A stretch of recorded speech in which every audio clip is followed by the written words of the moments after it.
నమస్తే అండి. రీసెంట్‌గా మా తమ్ముడు వాళ్ళు, మా ఆడపడుచు, మా మేనకోడళ్ళు మా ఇంటికొచ్చారండి. వాళ్ళొచ్చిన సందర్భంగా ఇవాల్టి వీడియో మీతో షేర్ చేసుకోబోతున్నానండి. తమ్ముడు వాళ్ళు అంటే పిన్ని గారి పిల్లలండి. అంటే అమ్మ వాళ్ళ చెల్లి గారి పిల్లలనమాట. ఈ మధ్య అమ్మ వాళ్ళు పెంచుకునే ఆవుకి లేగదోడు పుట్టిందని చెప్పాను కదండీ! అందుకని అమ్మ తమ్ముడు వాళ్ళతో జున్ను, పాలు పంపించింది. వాటితో పాటు చేలో కాసిన వంకాయలు, అరటిపళ్ళు కూడా పంపించింది. సిరి కోసం 2 గులాబీలు కూడా పంపించింది. పుట్టింటి నుండి ఏం తెచ్చినా అబ్బాడంగానే ఉంటుంది కదండీ!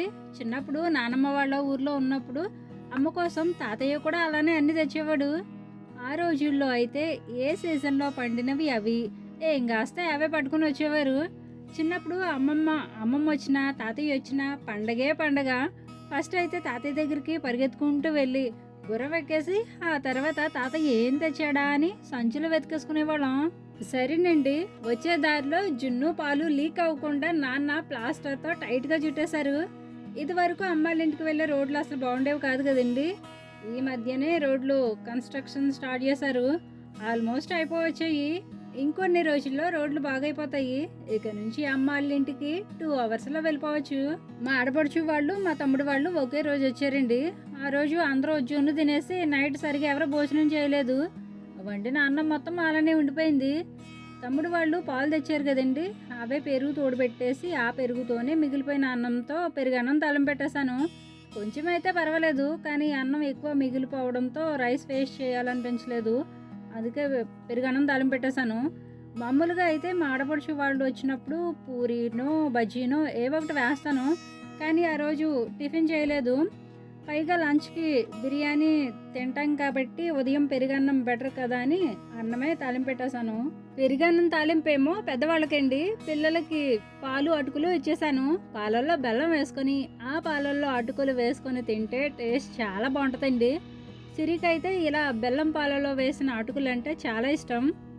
ఇలా ఆ రోజు ఉదయం టిఫిన్ తయారు చేసేసి వంట చేయడానికి మసాలా నూరేశాను. ఆ రోజు ప్లాన్ ఏంటంటే ఉదయం తొందరగా వంట చేసేసుకొని భోజనం చేసేసి నేను, అత్తయ్య, మా ఆడపడుచు, మా వారు, మా తమ్ముడు కలిసి చిన్నత్తయ్య వాళ్ళ ఇంటికి వెళ్ళాలి. సాయంత్రం 3, 4 అయ్యేసరికి రిటర్న్ వచ్చేసి పిల్లల్ని తీసుకొని సరదాగా బయటకు వెళ్ళాలని ప్లాన్ చేసుకున్నాము. అందుకని టిఫిన్ అయిపోయిన వెంటనే నేను మసాలా నూరేస్తే మా ఆడపడుచు కూరగాయలు కట్ చేసేసి రెడీగా ఉంచింది. ఆ తర్వాత వంట మా ఆడపడుచునే చేసేయమని చిన్న పని ఉంటే చేసుకున్నాను. ఇది వరకు అయితే మా ఆడపడుచు వాళ్ళు వస్తే వంట నేనే చేసేదాన్నండి. ఇప్పుడైనా నేనే చేస్తాను. ఒకవేళ ఆ టైంలో నాకు ఇలాంటి పనులు ఏమైనా ఉంటే ఏ వంట చేయాలో ఆ వంటకు కావాల్సినవన్నీ రెడీ చేసేసి వంట మా ఆడపడుచునో మా అత్తయ్యనో చేయమని చెప్తాను. ప్రీవియస్ వీడియోలో శనగలు కడగడం చూపించాను కదండి, అవే మొలకలు ఎత్తిన తర్వాత 2-3 సార్లు శుభ్రంగా కడిగేసి ఎండలో ఆరబెట్టాను. వాటితో పాటు మొలకలెత్తిన రాగుల్ని కూడా కడిగి ఆరబెట్టాను. ఇవి స్ప్రౌటెడ్ ఉప్మా రవ్వ కోసం ప్రిపేర్ చేస్తున్నానండి. ప్రాసెస్ మొత్తం అయిపోయాక కంప్లీట్గా ఒక వీడియోలో చూపిస్తాను. శనగలు, రాగులు కడిగి ఆరబెట్టేసుకున్న తర్వాత టిఫిన్ కోసం పప్పులు నానబెట్టాను. మినపప్పు ఏమో ఇడ్లీ కోసం నానబెట్టాను. పెసరపప్పు ఏమో పెసర పునుకులు వేద్దామని నానబెట్టాను. మినపప్పు గ్రైండర్లో వేసేసి అది నలుగుతూ ఉంటుందని ఈలోగా అందరం కలిసి భోజనం చేసేసాము. ఇష్టం ఉన్న చోట ఎంత చిన్న ఇల్లు అయినా సర్దుకుపోతాం. ఇష్టం లేని చోట ఎంత పెద్ద ఇల్లు ఉన్నా సర్దుకోలేము. పెళ్ళిళ్ళకి, ఫంక్షన్లకే కాకుండా అప్పుడప్పుడు ఇలా కలుస్తూ ఉంటే సరదాగా ఉంటుంది, సందడిగా ఉంటుంది. కొంతమంది మనం ఎంత మంచిగా ఉన్నా దూరంగానే ఉండాలనుకుంటారు. వాళ్ళకి ప్రేమాభిమానాలు, బంధుత్వాలు ఏమీ అక్కర్లేదు.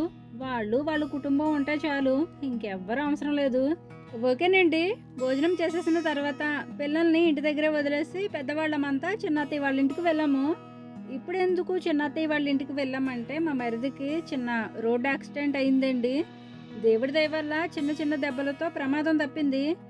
మా ఆడపడుచు ఎలాగో వచ్చింది కదా అని అందరం కలిసి మా మరిదిని చూడడానికి వెళ్ళాము. అప్పటికే అది జరిగి 10 days అయిందండి. తగిలిన దెబ్బలు కూడా తగ్గిపోయాయి. అయినా సరే ఓసారి చూసి వచ్చేస్తే బాగుంటుంది కదా అని అందరం కలిసి చిన్నత్తయ్య వాళ్ళ ఇంటికి వెళ్ళాము. ప్రీవియస్ వీడియోలో ఉమ్మడి స్థలం గురించి చెప్తూ మా చిన్నమామి వాళ్ళ స్థలం కొనుక్కున్నామని చెప్పాను కదండి, ఆ స్థలం ఈ చిన్నత్తయ్య వాళ్ళ స్థలమేనండి. చిన్నత్తయ్య వాళ్ళు పైన ఇంకో ఫ్లోర్ కట్టుకున్నప్పుడు హోమ్ టూర్ చేశాను.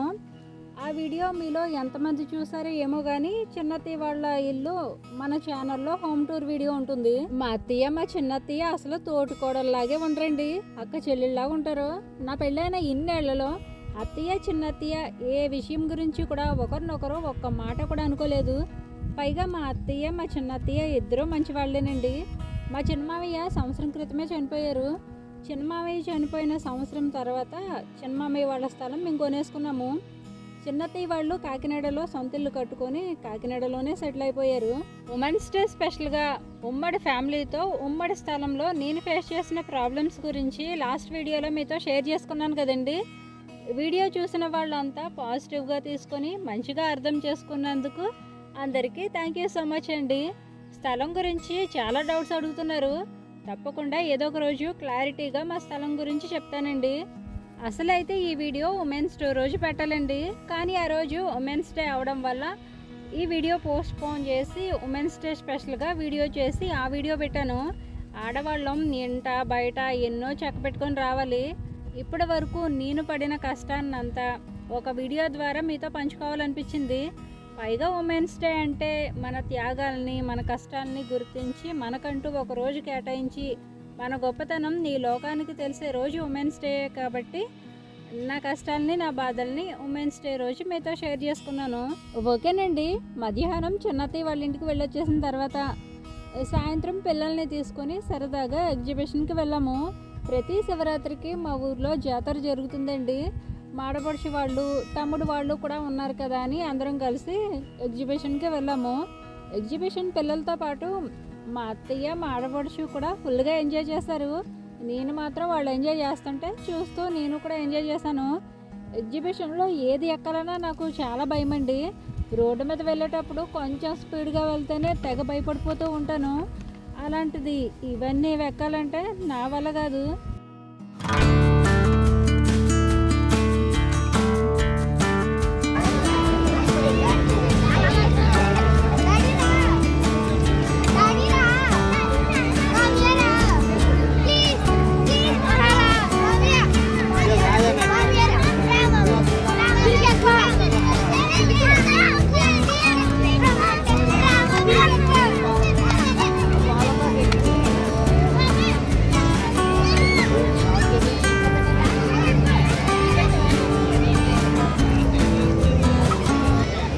సరేనండి. 2 వారాల నుండి మేము అమ్మాళ్ళూరులోనే ఉన్నామండి. ప్రోడక్ట్స్ కోసం ఎవరైనా ఆర్డర్ పెట్టుకొని ఉంటే కంగారు పడకండి, వీలైనంత తొందరగా ఇంటికి రాగానే కొరియర్ చేస్తాము. ఇక మా ఆడపడుచు వాళ్ళు వచ్చి 2 రోజులుండి వెళ్ళిపోయారు. తర్వాత మేము కూడా తమ్ముడు వాళ్ళతో కలిసి అమ్మాళ్ళ ఇంటికి వెళ్ళాము. ఇక ఇవాంటి వీడియో ఇంతేనండి. మరో మంచి వీడియోతో మళ్ళీ వస్తాను. ఉంటానండి. నమస్తే.